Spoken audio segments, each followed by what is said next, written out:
Buen día, muchachos. Vamos a dar entonces continuidad a la temática de la ontología del problema del ser a través de lo que va a ser el ejercicio de la razón y de la modernidad.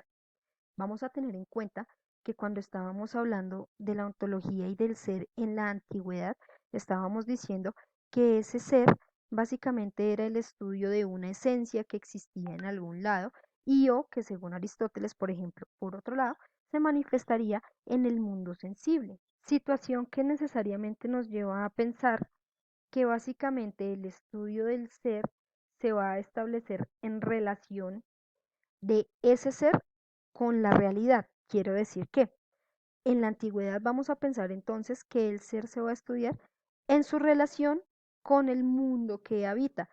Yo les decía que, por ejemplo, existía algún ser o una esencia que no tenía una relación con nuestra realidad, pero que tenía su propio mundo, por ejemplo, en el mundo de las ideas. Eso quiere decir que él tendría una relación con su propia realidad, ¿cierto? Que va a ser una realidad objetiva porque pues es la realidad de las ideas. Mientras que por otro lado, entonces nos diría Aristóteles que básicamente pues ese ser tiene una relación con lo inmanente y bueno, allí vamos, ¿cierto? Hoy vamos a hablar entonces de cuál es la propuesta de René Descartes. Y es que, no sé si ustedes recuerden cuando nosotros hablamos que Descartes va a dudar de absolutamente todo. Descartes va a decir, necesitamos establecer algo que sea una verdad indudable, que definitivamente yo no pueda decir, uy, esto no existe, sino que tiene sí o sí que existir, ¿verdad?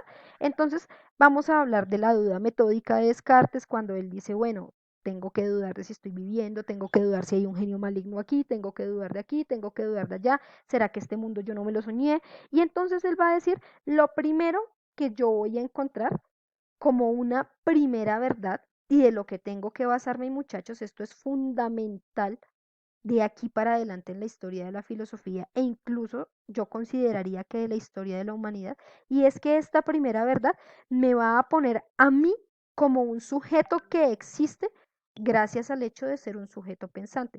Recordemos el cogito ergo sum, dudo, pienso, luego existo. Y entonces eso quiere decir que básicamente el ser en primera instancia voy a ser yo, porque soy un sujeto que está pensando. Y en segunda instancia, que me voy a reconocer como un sujeto existente. Situación que me lleva a pensar que si hay algo en el mundo que yo no puedo dudar y que si hay una verdad primera, va a ser el hecho que yo como sujeto pensante necesariamente existo. Pero resulta que esto va a generar un problema y es que va a pelear por completo con la filosofía antigua, porque la filosofía antigua, a pesar de que está estudiando el ser también a través de la sustancia, a través de las categorías, a través del mundo sensible, pues básicamente lo que va a decir es que la realidad se va a pensar a través de las cosas que nos rodean, es decir, a través de la naturaleza, a través de un naturalismo que vamos a llamar, mientras que aquí Descartes va a decir no, qué pena, pero si yo digo que soy un sujeto pensante, lo primero que hay que decir es que hay un sujeto, es decir, que a partir del momento el papel del sujeto se va a volver fundamental porque quien transforma la realidad, quien ve la realidad, quien cohabita la realidad, va a ser el sujeto. Y esto nos genera un conflicto aún mayor porque eso quiere decir que esta realidad que nosotros habitamos y que este sujeto va a ser dotado de conciencia, es decir, de razón, lo que quiere decir que este sujeto pensante va a ser un sujeto que transforma la realidad a través de la razón y que vive la realidad a través de la razón misma. Por lo tanto, Descartes va a proponernos tres tipos de sustancias, la que se van a llamar la res cogitans, la res extensa y la sustancia infinita, o la res infinita también.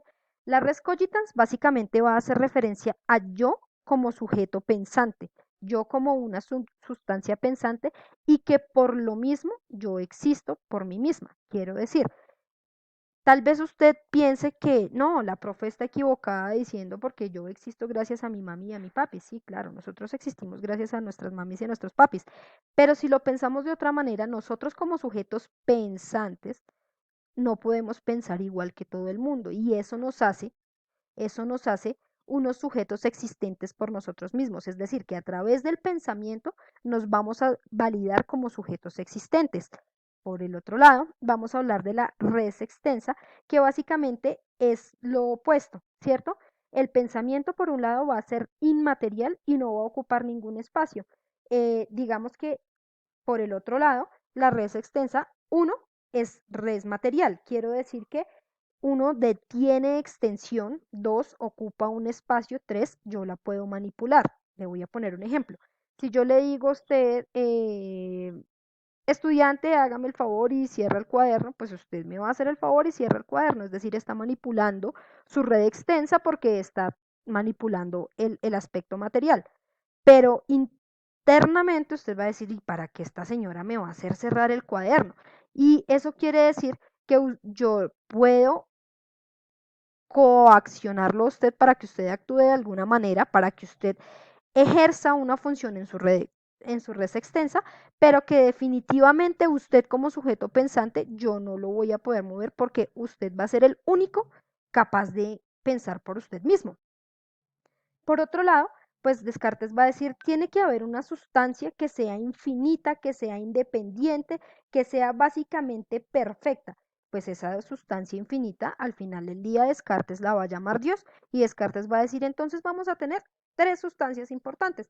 Res cogitans, yo como sujeto pensante, res extensa, la extensión material de las cosas y por el otro lado la res infinita que básicamente va a ser Dios.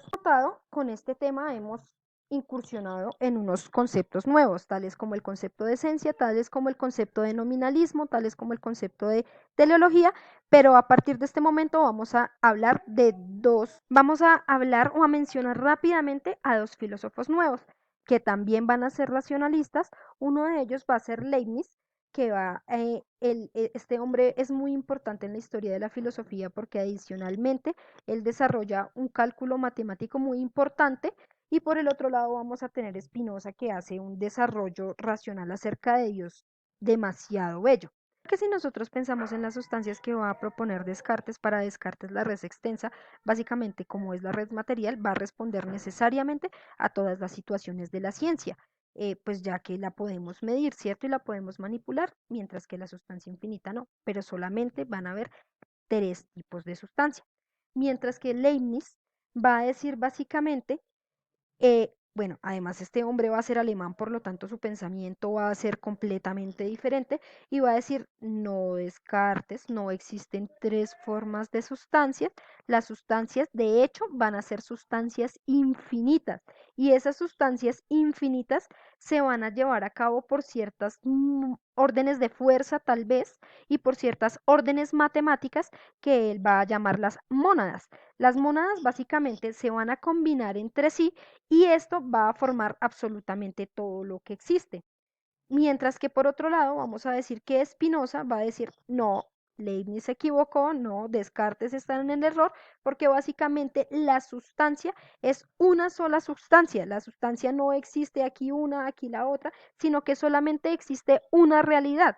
Lo que sucede es que esta realidad nosotros solamente las vamos a entender a través del pensamiento y lo que extiende de nuestro pensamiento, situación que nos lleva a pensar que son realidades diferentes, es decir, nosotros solamente veríamos las dimensiones, pero en realidad existe solo una sola. No sé si ustedes se acuerdan del ejemplo que yo les ponía cuando hablábamos que los hindúes pensaban que nuestra realidad es el sueño de Shiva, por ejemplo. Nosotros podríamos pensar que hay un sinfín de realidades, pero al final quien crea esa realidad va a ser el dios Shiva. Entonces digamos que va a ser algo así, una única sustancia, una única realidad, solamente que con atributos tan múltiples y tan diferentes que nos van a llevar a nosotros al error de pensar en que todas las cosas son diferentes. Entonces va a decir Spinoza, esta única sustancia la podemos llamar el universo, esta única sustancia la podemos llamar Dios, y a pesar de que esta última sustancia se vea tan diferente, va a ser una sola. Y esta última sustancia va a generar, o esta única sustancia va a generar un movimiento de tal manera que va a ser casi que perfecta.